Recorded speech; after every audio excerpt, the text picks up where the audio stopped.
Bonjour à tous. Avec ce podcast, on plonge au cœur de la mode belge. On échange avec des experts, des passionnés et on soulève deux questions. Que se passe-t-il dans la mode au-delà des images parfaites véhiculées par les réseaux sociaux ? Et puis, quels sont tous ces métiers qui constituent ce secteur si riche et dynamique ? Je m'appelle Astrid. En mijn naam is Lien. Ensemble, nous sommes derrière le podcast We Love Belgian Brands, le premier podcast qui parle de la mode belge.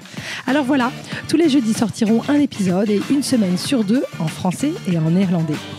Au creux de vos oreilles, on parle vrai, on raconte ce qu'est la réalité. Le but de chaque discussion, apprendre, échanger, inspirer. Belle écoute! Dans le secteur de la mode, appréhender le digital et ses subtilités est indispensable pour grandir. Créer de la désirabilité sur les réseaux sociaux, rédiger des newsletters percutantes, gérer les campagnes méta et booster ses ventes en ligne sont autant de défis à relever au quotidien. Aujourd'hui, pour avancer plus fort, plus vite et plus sereinement, je suis convaincue qu'il est indispensable d'avoir un partenaire fiable. Spécialiste de la mode et du lifestyle, Lending Partners accompagne depuis plus de 5 ans les marques dans leur performance en ligne. Et les retours de leurs clients sont unanimes. Anthony et David sont de véritables experts. À l'écoute et capables de produire des résultats concrets. Le digital avance vite, il est complexe et passionnant, et personne ne prétend là avoir une recette miracle. Mais chez Lending Partners, vous rencontrerez des spécialistes, des passionnés et des partenaires qui vous accompagnent main dans la main sur vos objectifs de croissance en ligne. N'hésitez pas à aller consulter leur site www.lending.partners pour découvrir leur rapport sur les enjeux du secteur beauté, mode, chaussures, bijoux.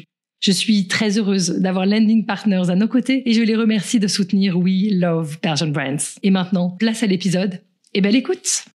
Bonjour à tous. À mon micro, pour ce nouvel épisode, nous avions envie de donner la parole à un des acteurs de la mode belge, Flanders DC. Que fait cette organisation ? Quelles sont ses missions, ses actions concrètes ?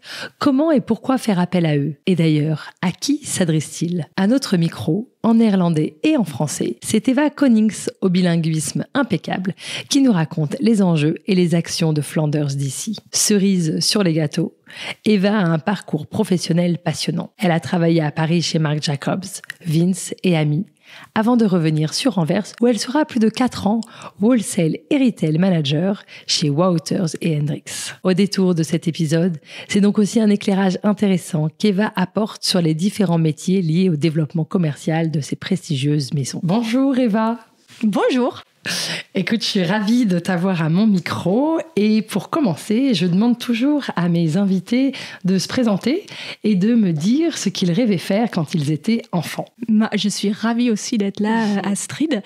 Donc, je suis Eva Konings. J'ai commencé mon travail chez Flanders DC en tant que coordinatrice mode depuis novembre. J'ai 2 enfants de 8 et 6 ans qui m'occupent pas mal en dehors de mon travail chez Flanders DC. J'habite à Anvers, mais j'ai un petit peu perdu mon cœur à Paris, je dirais. Ouais. Parce que tu as travaillé à Paris, n'est-ce pas ? Oui, exactement. J'ai travaillé à Paris pendant 8 ans et c'était vraiment une expérience fantastique. Mais maintenant, j'habite donc à Anvers et je travaille à Anvers dans les bureaux de Flanders DC. Et c'est quoi ton parcours justement de la Flandre à Paris jusqu'à de nouveau Anvers ? Alors d'abord, j'ai travaillé à Paris pendant 8 ans pour différentes marques dans les équipes commerciales. Mais peut-être avant même.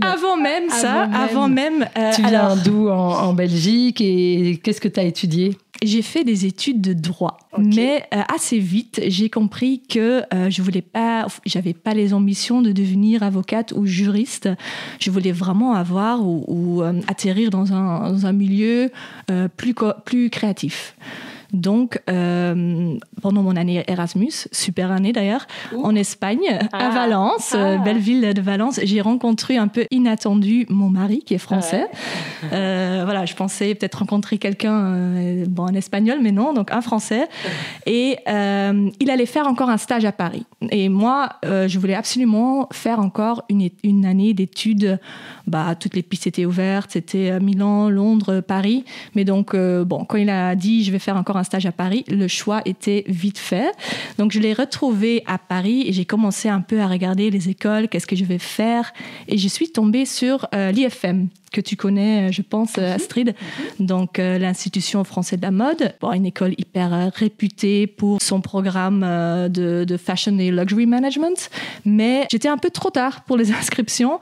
Et aussi, c'était une école qui déjà, à l'époque, je pense que c'était en 2010, coûtait assez cher. Je pense que c'était déjà 20 000 €. Mes parents, ils étaient très enthousiastes pour m'envoyer encore à l'étranger pendant une année.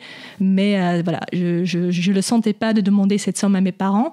Donc, j'ai opté pour un master à l'ISC, qui est une autre école business school à Paris, où j'ai fait un master en marketing management des industries du luxe. Donc voilà, je partais de 5 ans de droit un peu plus sec, et puis tout d'un coup, j'avais des cours sur le vin, les cosmétiques, les secteurs cosmétiques et parfums, les voitures, l'hôtellerie et bien sûr aussi le secteur de la mode. Et suite à ça, tu as pu commencer alors des premières expériences dans la mode à Paris? Oui. J'ai commencé un stage chez Sonia Rykiel au sein de l'équipe commerciale wholesale et je voulais devenir responsable commercial parce que c'est un métier qui te permet de voyager et qui te permet d'être aussi un peu dans le relationnel. Ça me fascinait, les showrooms, pouvoir visiter des clients. C'est quelque chose que je me suis dit, voilà, je vais bien aimer.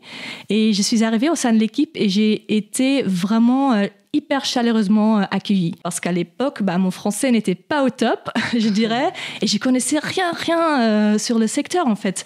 J'avais des filles et des garçons dans la classe français, d'ailleurs, parce que c'est beaucoup plus, je trouve, dans la culture française de faire des stages. Je trouve ça absolument très, très bien. Elles avaient déjà fait des stages dans des maisons assez prestigieuses, donc moi, pas du tout. Mais donc, super bonne expérience chez Rykiel, mais la marque à la base, à cette époque-là, c'était géré par la fille de Sonia, donc Nathalie Rykiel. Et c'était déjà une période un peu difficile pour la marque, on va dire.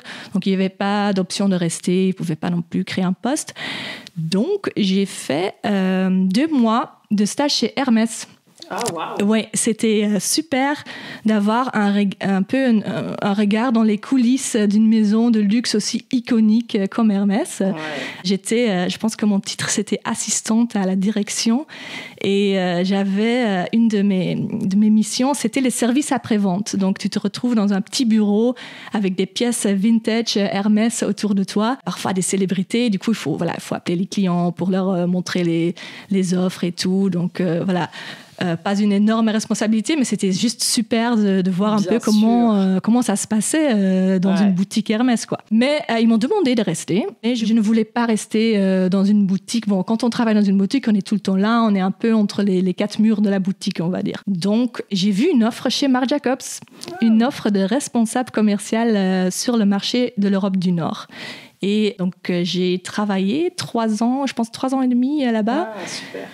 Donc en tant que responsable commercial, du coup j'avais des missions, je devais trouver de nouveaux clients, c'est toujours le cas quand on a un métier commercial, mais aussi renforcer les clients avec les liens avec les clients existants. Et du coup tu t'occupais de la Flandre et des Pays-Bas? Oui, ils adoraient que je parlais néerlandais, ça c'était un grand plus sur le marché. Donc et j'ai adoré travailler bien sûr sur le Benelux parce que c'était un marché que je connaissais bien, mais je pense que ce que j'ai préféré chez Marc Jacobs, c'était les périodes showroom. Parce que du coup, on est envoyé à New York, Milan, Paris. C'est vraiment des périodes hyper longues, genre 4 fois dans l'année, tu pars pendant un mois. Mais j'ai beaucoup appris de ces expériences. Et voilà, c'était intense, mais hyper intéressant. Et j'étais jeune, donc pour moi, peu importe... J'étais contente de partir, en fait. Et t'aimais la vente? Oui, au début, c'était pas facile. Je dois dire, mon tout premier showroom, mon responsable commercial, il me disait, donc en France, quand on commence un travail, il y a toujours une période d'essai. Donc, il y a 3 ou 6 mois où on va voir si ça colle bien et si tu es confirmé. Ça s'appelle en CDI, donc si tu as un contrat fixe. Et je me souviens, mon tout premier showroom, il me disait, bon, là, c'est ton premier showroom. On va voir un peu si ça se passe bien. Si ça se passe bien, tu auras ton contrat fixe. Et aussi, tu dois faire en sorte qu'aucun client parte avant qu'il fasse son budget. Donc, petit coup de pression quand même. Et d'ailleurs, complètement irréaliste parce que tu peux pas faire en sorte que ton client fasse le budget. Peut-être pour préciser un petit peu, quand on a un métier commercial, on fait toujours des targets. Donc, le management va te donner une target. On va dire, voilà, cette saison, il faut grandir, il faut se développer de 10-20%. Et après, on va regarder un peu dans ses clients qui on pense qu'il va avancer, quel client a du mal. Bon, si un client a du mal, on se dit, bon, il ne va pas faire plus que la saison dernière. Si on voit que ça se passe bien, qu'un client a un super sell-out, on dit, OK, peut-être qu'il va vouloir aller un peu plus profondément dans la collection et que c'est comme ça que ça se passe. Mais je me souviens, dans ce premier showroom, j'étais tellement stressée. Et j'avais pas les outils, je ne savais pas comment faire grandir ou renforcer encore le partenariat avec les clients. Et les collections étaient belles. Comment était la revente des clients? Alors, très bien. Marc Jacobs, je pense que je parle là de 2011. Belles années, ouais. C'était vraiment les belles années, surtout la deuxième ligne, Marc by Marc, les accessoires, ça marchait du tonnerre. Oui. Alors, le prêt-à-porter, c'était un peu plus difficile. Mais petit à petit, j'ai commencé à comprendre, voilà, on doit vraiment avoir la confiance du client. On peut proposer d'organisation des événements dans la boutique. Et honnêtement, il y a quand même 2 paramètres que tu maîtrises pas forcément en tant que commercial. C'est en effet que la collection, elle soit belle, elle soit forte, elle plaise au client. Et deuxièmement, quelle est la réalité du client? Si le client, il a bien revendu, il arrive avec une prédisposition à faire un bon budget ou peut-être même à l'augmenter, qui est en effet un paramètre hyper important. Si ton client, il revient et il a un taux de revente de 30%, compliqué de faire un budget, quoi. Oui. Oui, là, on va pas y arriver. Mais du coup, oui, c'était ce premier showroom où je savais pas si j'allais pouvoir rester chez Marc Jacobs. Bon, oui. Après coup, mon directeur commercial a dit, mais non, mais t'inquiète pas, t'avais déjà validé, on te voulait juste mettre un petit coup de pression. Bon, merci. C'était bien reçu.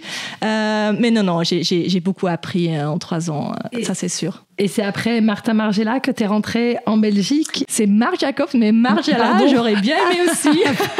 Pardon. Oui, je rêve aussi de travailler pour Margiela, donc les deux me vont.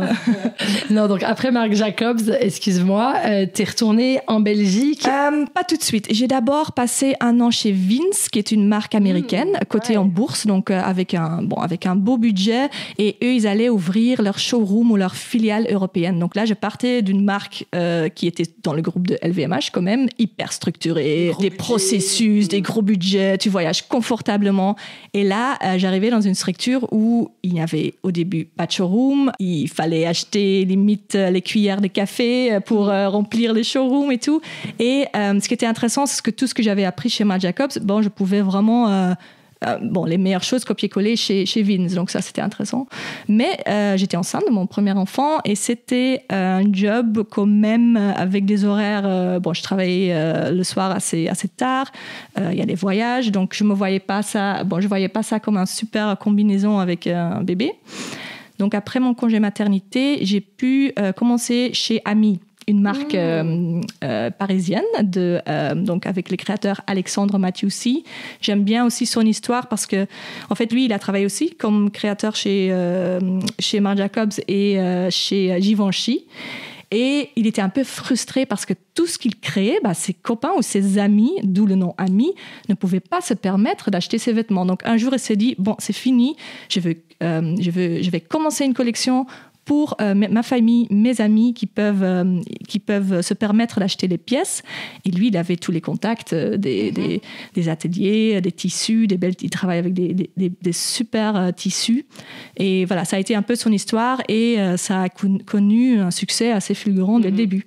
Donc là, j'étais responsable pour le marché, entre autres UK. Et le marché UK est super intéressant parce que tu as tous les grands comptes comme Matches, Net-à-Porter, ou les grands magasins iconiques, Harvey Nichols, Selfridges, Harrods, Liberty, et tu peux faire plein de choses avec eux en fait, parce que du coup... Et après, voilà, j'ai eu mon deuxième enfant chez Ami, ma fille est née, et là, on se retrouvait dans un tout petit appartement à Paris, sans chambre pour les enfants, et on s'est dit, bon, c'est quoi le next step? Est-ce qu'on achète un appartement? Non, parce que les quartiers qu'on aimait bien tout coûtaient un bras. Est-ce qu'on va à l'étranger? Bon, toutes les pistes étaient ouvertes, et puis mon mari, assez inattendu, a eu une opportunité pour travailler à Bruxelles. Moi, je m'étais toujours dit, mais je ne rentre jamais à Bruxelles.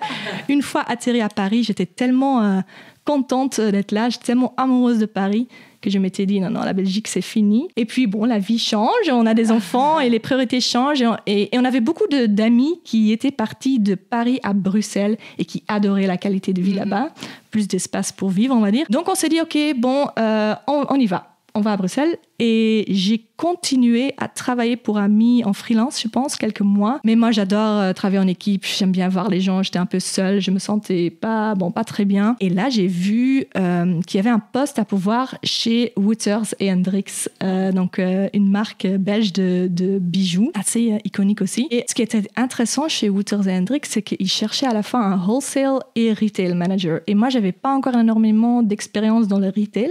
J'avais toujours fait du wholesale. Donc, pour moi, c'était une super opportunité. Et j'ai travaillé 4 ans et demi là-bas avant d'atterrir chez Flanders DC. Donc, voilà. Cool. Je vois que le temps passe vite. Oui. Est-ce que tu peux nous parler un peu de Flanders DC ? C'est quoi les missions de Flanders DC aujourd'hui ? Alors, peut-être tout d'abord, qu'est-ce que c'est Flanders DC ? C'est une organisation qui veut soutenir et porter conseil aux entrepreneurs, créateurs, entreprises dans le secteur du mode et design.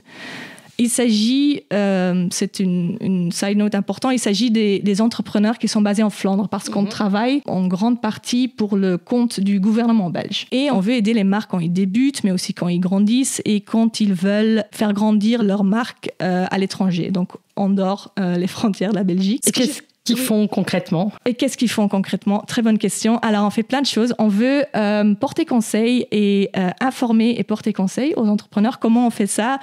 Plusieurs choses. Il n'y a pas beaucoup de gens, je pense, ou pas assez de gens qui savent ça, mais on peut vraiment prendre un rendez-vous sur le site.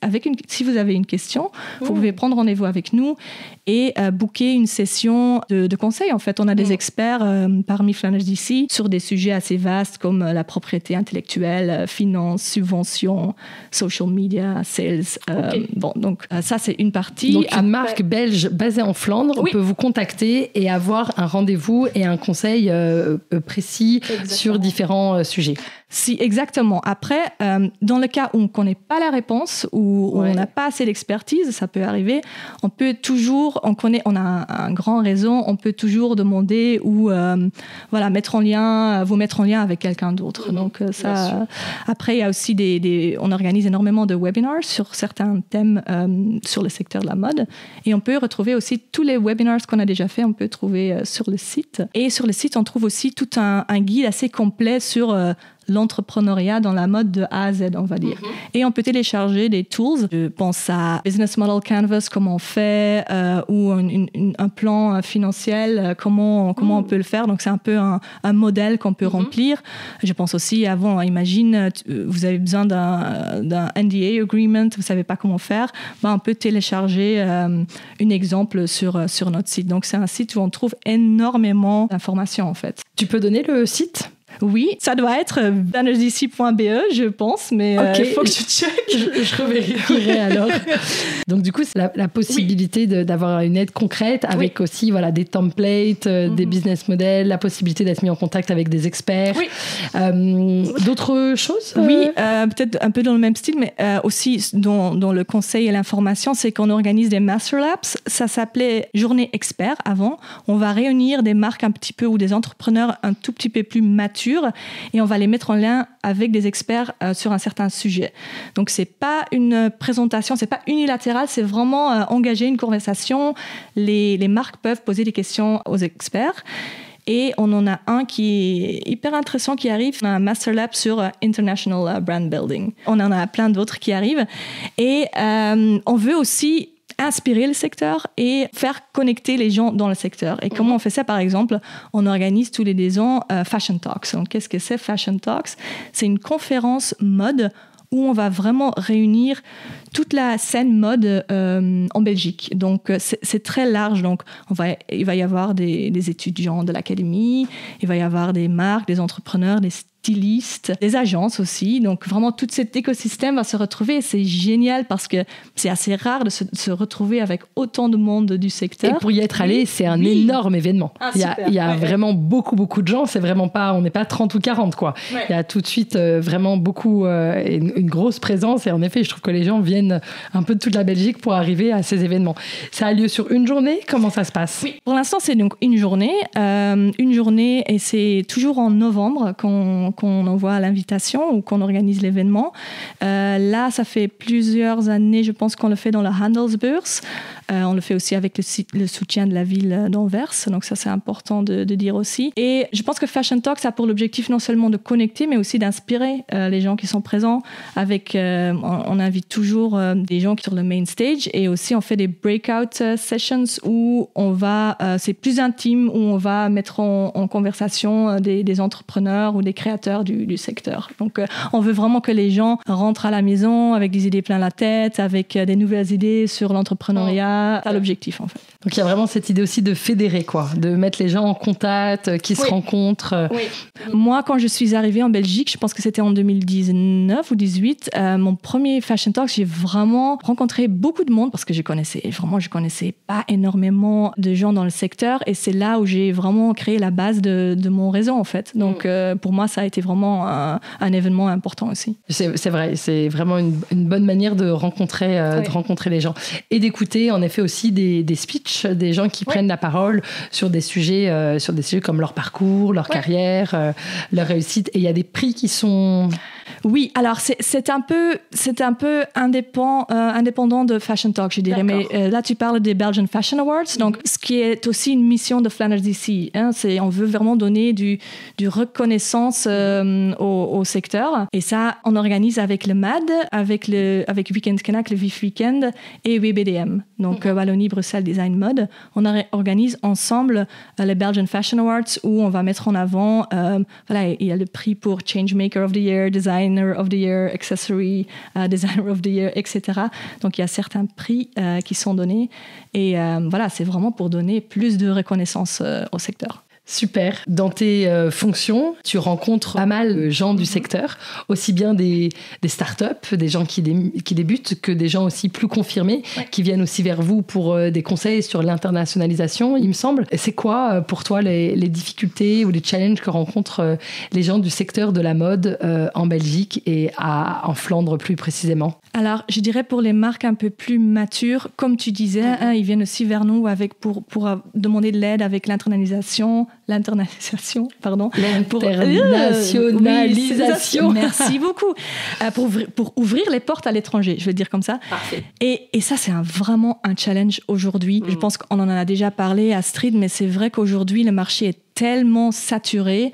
Et aussi, c'est vrai qu'on voit cette tendance où les Belges, ils aiment bien acheter local, ils aiment bien acheter des marques belges, en fait. Dans plein de boutiques multimarques, maintenant, on voit beaucoup de marques belges. Aujourd'hui, plus que jamais, en fait. Plus que jamais, en effet.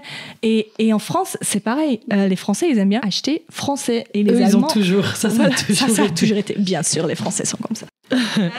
Mais c'est vrai qu'il y a vraiment cette tendance-là. Des Allemands qui sont de plus en plus proches de leur marque allemande, même les États-Unis. Moi, j'ai pu l'expérimenter.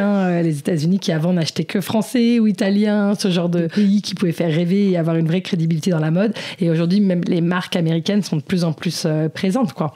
Donc oui, ça a une vraie localisation de la consommation. Oui. Donc les Belges achètent belges, donc c'est super pour les marques belges. Elles se développent bien sur leur pays et sur leur marché domestique, mais du coup, comme ça reste quand même un marché relativement petit, il y a vite cette nécessité d'aller à l'étranger. Exactement. Et là, il faut avoir vraiment une vision assez unique, d'avoir un USP qui te fait ressortir des autres marques. Donc, je pense que c'est vraiment un vrai challenge pour les marques. Et on essaye vraiment avec Flanders DC, on essaye aussi de les aider là-dedans. C'est-à-dire qu'on est en ce moment en train de regarder si on peut organiser un showroom avec plusieurs marques belges, et on va organiser aussi un business trip où on les emmène. Bon, par exemple, on demande un peu au secteur, quel marché vous aimeriez découvrir, connaître mieux, et on les emmène là-bas. On va demander aux insiders, vraiment des experts du pays, pour nous montrer, pour nous faire des rencontres avec des buyers, pour expliquer un peu comment marche ce marché en fait. Et donc ça, c'est un peu des initiatives qu'on prend pour les accompagner là-dedans. Super. Et quand il y a un business trip, par exemple, sur un marché comme, je sais pas, Séoul ou New York, du coup, il y a la possibilité de rencontrer des acteurs, des acheteurs ou... Oui, tout à fait. C'est ce qu'on essaye vraiment de faire. On essaye, par exemple, moi, je n'ai jamais fait de business trip chez Flanders DC, mais je suis ravie d'en faire un cette année. Idéalement, je sais pas, le Japon, Los Angeles, j'en rêve. Mais on va voir ce qu'on va faire. Mais non, par exemple, il y a des agents qui vont... mais je pense que les agents, ils sont très bien placés pour ça parce qu'ils connaissent hyper bien leur marché et ils vont expliquer un petit peu le marché, en fait, qui sont les acteurs ou comment ça se passe dans ce pays ou dans cette région ou dans cette ville. Donc, je pense que c'est vraiment une initiative hyper intéressante. Absolument. De comprendre les réalités et les spécificités de chaque marché en y allant, en ressentant. Super. Et pour les marques qui débutent, ce serait quoi, à ton avis, les problématiques ? Moi, je trouve que les challenges d'une jeune marque, c'est qu'il faut devoir ou savoir tout faire. Voilà, tu es à la fois créateur ou créatrice, il faut gérer les réseaux sociaux, il faut gérer ta stratégie commerciale, ta production, le marketing. C'est beaucoup, souvent c'est une personne qui débute, c'est vraiment beaucoup. Pour garder le focus, c'est vraiment pas facile. Donc ça, c'est une chose. Et après, je pense que oui, bien sûr, quand tu débutes financièrement, c'est toujours aussi assez difficile pour grandir, en fait. Donc je pense que ça, c'est un peu les deux challenges. Le manque de temps pour tout faire et aussi le côté plus financier. Ouais. La problématique de la trésorerie qui revient beaucoup. Oui, je ne sais pas ce que tu en penses. Tu en penses toi parce que tu as aussi quand même une bonne expérience commerciale déjà. Oui, bien sûr. C'est toujours ça, c'est devoir anticiper tes prochaines collections avant même d'avoir livré, d'avoir été payé par tes clients. Donc ça, c'est quand même très vite, tu es très vite en flux tendu. Donc tu dois être en mesure de lancer 3 à 4 collections avec quasiment tes propres fonds avant de vraiment pouvoir avoir un roulement. Et puis évidemment, la mode, après, c'est un secteur qui est très, très... qui consomme énormément d'argent parce qu'il faut faire des lookbooks, des shootings, voilà. Et donc, tout de suite, il y a beaucoup de dépenses à prévoir.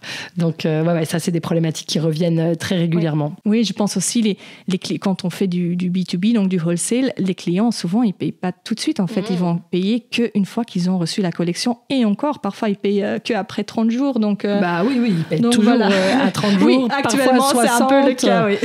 Tu as peu de clients qui payent comptant dès qu'ils reçoivent, ça c'est sûr. Donc, il y a en effet ce cash flow, cette problématique de trésorerie qui est pas à négliger. Et Flanders DC, ça vit et ça existe grâce à le gouvernement flamand, la ville d'Anvers. La ville d'Anvers aussi, mais aussi on doit trouver aussi nos propres fonds. Ouais. Donc ça a changé un petit peu par rapport à il y a quelques années. Donc on doit aussi trouver des partenaires. C'est pour ça aussi que les Master Labs qu'on organise, on demande un prix qui est très accessible, mais on doit quand même demander un prix. Oui, c'est sûr. Ouais. Donc oui, on est quand même dépendant du gouvernement qui décide combien d'argent on va investir dans le secteur. Et bon, je pense qu'on a de la chance déjà qu'on habite dans un pays qui veut investir dans le secteur, mais ce n'est pas toujours facile, bien sûr. Ça, c'est des subventions publiques. Exactement. Et il faut trouver un équilibre avec aussi des fonds privés et les fonds des marques, comme par exemple l'initiative d'aller à l'étranger ou de faire un showroom à l'étranger, de voir dans quelle mesure vous pouvez fédérer, mais après les marques, elles prennent aussi leur responsabilité en payant une participation, quoi. Exactement. Très honnêtement, bien sûr, on aimerait avoir encore plus d'argent disponible pour soutenir le secteur, mais aujourd'hui, on a un certain budget et on essaye de l'utiliser le mieux possible. Super. Il y a aussi des possibilités quand tu disais de conseils, de mentoring, de coaching. Oui, alors on a des trajets aussi, un peu de mentoring. Par exemple, moi, je suis un peu dans le lead pour le mentoring track qui va commencer en février-mars. Là, on vise un petit peu plus les anciens élèves de l'Académie d'Anvers ou des autres écoles mode en Flandre. Et c'est vrai que dans ces écoles-là, il y a une créativité explosive, mais il y a un petit peu moins de formation sur le côté business de la mode. Donc quand ils sortent d'école et quand ils veulent construire leur projet, c'est pas toujours hyper facile. Ils n'ont pas toujours les connaissances. Donc on veut les mettre en contact on va les mettre en contact avec un mentor qui va les guider pendant toute l'année. Et on organise aussi des sessions en groupe où on va parler, par exemple, de comment la stratégie commerciale, marketing, etc. Avoir un peu mon expérience de pouvoir aussi travailler avec des gens qui sortent des écoles à Bruxelles, mais ce serait la même chose à mon avis en Flandre. C'est en effet le manque de prise de conscience des réalités, en fait, de qu'est-ce que c'est que le B2B, qu'est-ce que c'est que le retail, qu'est-ce que c'est que le online, quelles sont les forces, les faiblesses de ces différents canaux de distribution et de savoir les attaquer au mieux, quoi. Complètement. Il y a parfois une naïveté ou une innocence encore sur ces sujets-là. Ils n'ont pas appris, en fait. On leur a pas enseigné, donc et tout s'apprend. Exact. Surtout ça, oui, ça s'apprend. La créativité, il faut l'avoir un petit peu plus en soi. fois, mais le reste, ça s'apprend. Ouais, c'est en effet vouloir être créateur et entrepreneur. Exactement. Avoir ça, les deux c'est casquettes. bien résumé. Et ça, c'est pas facile quand on sort tout juste de l'école et quand on veut lancer son projet. Oui, dans ces cas-là, ça peut être super d'être créateur qui travaille dans une maison et qui se forme grâce à la structure existante d'une maison. Je suis entièrement d'accord. Je pense que ça peut être hyper enrichissant de d'abord travailler pour une marque dans un grand groupe, par exemple, et après de lancer son projet. Je pense que c'est toujours intéressant. Merci, c'est trop bien tout ce que tu racontes, Eva. On parle ici de mode belge. Qu'est-ce que ça veut dire pour toi la mode belge? Comment tu la définirais en quelques mots? Alors pour moi, tout d'abord, ça a toujours été une fierté, surtout quand j'habitais à Paris. Bon, on rigole quand même souvent avec les Belges en France, hein, on est les petits Belges et c'est quand même un drôle de pays. Mais quand on parle de la mode, tout d'un coup, tout le monde devient hyper respectueux, tout le monde te regarde genre génial. Donc quand ça parlait mode, j'étais la première pour dire que j'étais belge. Quand ça parlait d'autres choses, un peu moins. Donc ça, c'est sûr. Puis pour moi, c'est aussi ce qui est intéressant pour la Belgique, je trouve que c'est vraiment le centre d'éducation aussi.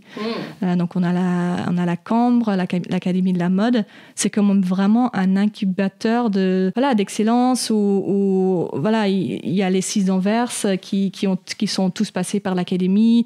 Après, ils ont vraiment généré de nouvelles générations comme Raf Simons, Jurgi Persons et après je pense maintenant à Glenn Martens et Marine Serre. C'est incroyable, c'est vraiment ça sort, tout sort des écoles quoi. Ouais. Donc c'est un peu, pour moi, c'est la base, c'est les écoles mode en Belgique qu'on trouve, il y a une concentration de talents. Et pour moi, la mode belge, c'est aussi, ça véhicule une vraie liberté. Parce qu'on n'est pas à Paris ou à Milan, donc on n'est pas dicté par les codes de Milan et Paris.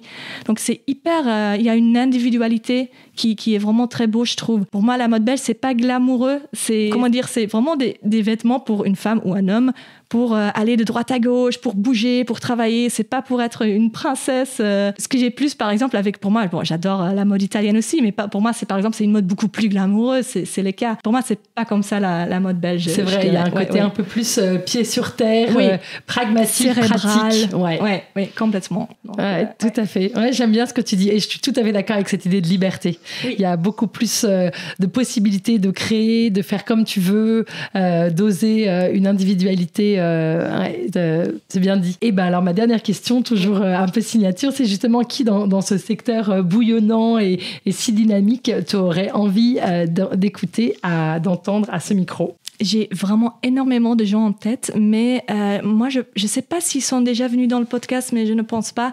Je pense au projet de Re-Antwerp, qui a été créé par les créateurs Tim van Steenbergen et la rédactrice en chef du Weekend Kanak, donc le Vif Weekend, Ruth Goossens. Et en fait, ils ont créé une maison ou un atelier où ils font travailler où ils accueillent des réfugiés et des nouveaux arrivants en Belgique qui ne parlent pas forcément néerlandais. Et ils vont créer avec eux des vêtements, je ne sais pas si je vais bien le dire, des tissus résidus. Ça, c'est des tissus de stock restant, de stock existant. De stock existant des marques belges comme Dries Van Noten, Christian Wijnands, Essentiel aussi. Et je trouve que c'est un beau projet parce qu'en ce moment, dans le monde, il y a des choses tellement horribles qui se passent. C'est un projet qui, moi, me donne un peu d'espoir dans l'humanité. Je trouve que c'est un projet hyper positif, à la fois sur le point du développement durable, mais aussi sur le point social.